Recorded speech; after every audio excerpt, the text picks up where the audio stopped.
بسم اللہ الرحمن الرحیم۔ السلام علیکم دوستو، آپ کو پتہ ہے کہ اسرائیل اور حماس کے درمیان جو معاہدہ ہے وہ طے پایا ہے۔ میں آپ کو جو ڈیٹیل بتانا چاہ رہا ہوں وہ یہ بتانا چاہ رہا ہوں کہ ابھی تک کا جو معاہدہ ہے وہ اس پہ امپلیمنٹ جو ہے وہ کس طرح ہو رہا ہے، یہ ساری ڈیٹیل میں بتانے لگا ہوں۔ تو آپ کا فرض ہے کہ آپ سب سے پہلے اس چینل کو سبسکرائب اور لائک ضرور کر لیں اور شیئر کر لیں اس ویڈیو کو بھی۔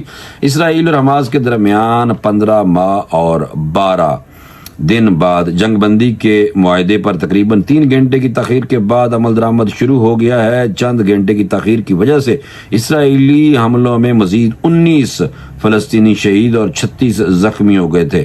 جناب قطری نشریاتی ادارے الجزیرہ کے مطابق اسرائیل نے معاہدے پر عمل درآمد کے بعد جناب 3 قیدیوں کے نام کی تصدیق کی ہے کہ انہوں نے رہا کی۔ اس معاہدے میں لڑائی کو روکنے اور پہلے دن 3 اسرائیلی قیدیوں اور تقریباً 95 فلسطینی قیدیوں کی رہائی کا اہتمام کیا گیا ہے۔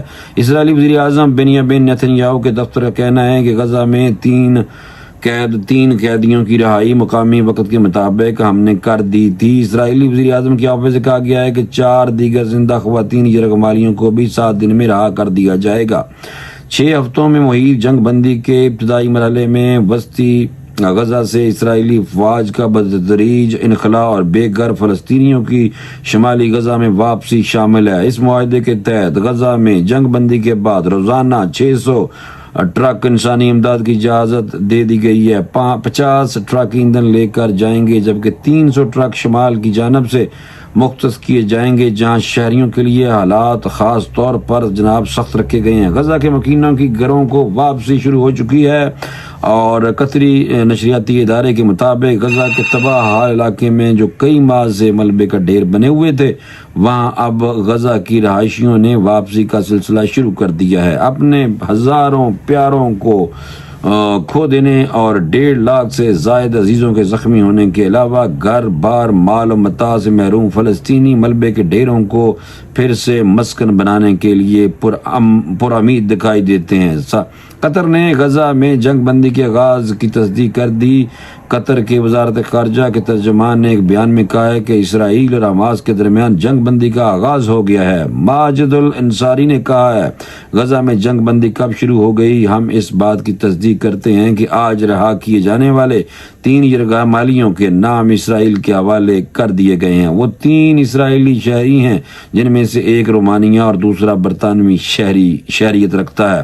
اس طرح جنگ بندی کا آغاز ہو گیا ہے۔ غزہ میں سرکاری میڈیا آفس کا کہنا ہے کہ ہزاروں فلسطینی پولیس افسران کو مختلف علاقوں میں سیکیورٹی اور نظم و ضبط کو برقرار رکھنے کے حکومتی منصوبے کے طور پر تعینات کر دیا گیا ہے۔ بیان کے مطابق حکومت کی وزارتوں اور ادارے معمول کی زندگی کی تیز اور بتدریج واپسی کو یقینی بنانے کے لیے حکومتی منصوبے کے مطابق کام شروع کرنے کے لیے مکمل طور پر تیار ہیں۔ جنگ بندی کے نفاذ کے 7 دن بعد بے گھر افراد کی واپسی شروع ہو جائے گی۔ بیان میں کہا گیا ہے کہ ہم اپنے لوگوں سے بھی مطالبہ کرتے ہیں کہ وہ سرکاری ذرائع سے معلومات حاصل کریں، ممکنہ خطرات سے بچنے کے لیے تباہ شدہ علاقوں سے دور رہیں، اچانک گرنے سے بچنے کے لیے گولہ باری سے گھروں سے گریز کریں، مشکوک راکٹوں اور اشیاء سے دور رہیں۔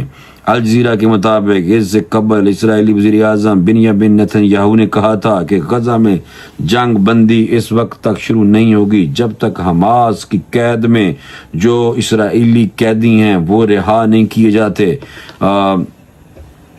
اور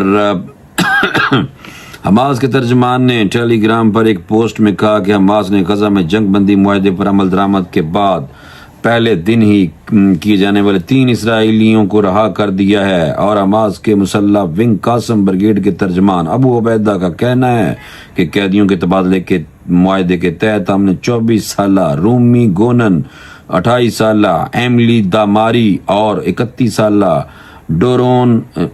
ڈرون شتمبر خیر کو رہا کر دیا ہے۔ جنگ بندی کے جناب جو شہادتیں ہیں اس حوالے سے غزہ کے شہری دفاع کے ترجمان محمود بسال نے بتایا کہ غزہ پر اسرائیلی حملوں میں کم از کم 19 افراد شہید ہوئے ہیں، جن کے مقامی وقت کے مطابق 11:30 بجے تک جنگ بندی میں تاخیر کے دوران 36 زخمی ہوئے ہیں۔ انہوں نے ایک بیان میں کہا ہے کہ رفح میں ایک شخص، خان یونس میں 6، غزہ شہر میں 9 اور شمال میں 3 افراد شہید ہوئے ہیں۔ غزہ پر اسرائیل کی جنگ میں 7 اکتوبر 2023 سے اب تک کم از کم 50,000 فلسطینی اور 1 لاکھ یعنی کہ شہید ہو چکے ہیں، اور 1 لاکھ تقریباً 17,000 جو لوگ ہیں وہ زخمی ہیں۔ اسی دوران حماس کے زیر قیادت حملوں کے دوران اسرائیل میں کم از کم 1,139 افراد ہلاک ہوئے ہیں اور 200 سے زائد کو یرغمال بنایا گیا ہے۔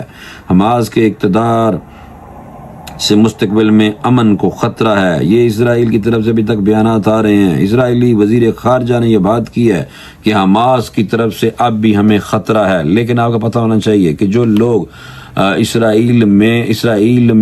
اسرائیلی کابینہ میں شامل ہیں اور جو وہ چاہتے تھے کہ کسی بھی صورت میں یہ جنگ بند نہیں ہونی چاہیے، وہ اب خفا ہیں۔ بنیامین نتنیاہو سے وہ لوگ خفا ہیں۔ اسرائیلی وزیر خارجہ اس نے کہا ہے کہ حکومت اپنے مقاصد کے لیے پرعزم ہے، جس میں قیدیوں کی رہائی کے علاوہ حماس کے حکومتی اور فوجی صلاحیتوں کو ختم کرنا شامل ہے۔ اگر حماس اقتدار میں رہی تو خطے میں عدم استحکام برقرار رہ سکتا ہے۔ انہوں نے کہا کہ اگر حماس غزہ پر حکمرانی جاری رکھتی ہے تو مستقبل میں دونوں فریقوں کے لیے امن، استحکام اور سلامتی نہیں ہوگی۔ غزہ جنگ کے 15 ماہ اور 12 دن سے زیادہ عرصے میں جناب 1 ہفتے کے لیے جنگ بندی نومبر 2023 میں ہوئی تھی، جس میں دونوں فریقوں سے قیدیوں کو رہا بھی کیا گیا تھا۔ جنگ بندی کابینہ سے توثیق لینے کے بعد اسرائیلی وزیر اعظم بنیامین نتنیاہو کے آفس سے جاری بیان کے مطابق کہا گیا کہ حکومت نے قیدیوں کی رہائی کا منصوبہ ترتیب دے دیا ہے۔ معاہدہ جنگ کے اہداف کے حصول کے لیے مؤثر ہے، تاہم حماس کا کہنا تھا کہ اسرائیل اپنے جارحانہ مقاصد حاصل کرنے میں ناکام رہا ہے۔ اس نے صرف انسانیت سوز جنگی جرائم کا ارتکاب کیا ہے اور اس میں کامیابی حاصل کی ہے۔ دوسری جانب اسرائیلی وزیر اعظم نے گزشتہ روز فلسطین میں قید تمام قیدیوں کی رہائی پر زور دیتے ہوئے کہا تھا کہ اسرائیل غزہ میں امریکی حمایت سے جنگ جاری رکھنے کا حق رکھتا ہے۔ بنیامین نتنیاہو نے ٹی وی پر نشر ہونے والے ایک بیان میں کہا تھا، اگر ضرورت پڑی تو ہم امریکی حمایت کے ساتھ جنگ دوبارہ شروع کرنے کا حق محفوظ رکھتے ہیں۔ انہوں نے کہا تھا کہ اتوار کو شروع ہونے والی 42 روزہ جنگ بندی عارضی ہے۔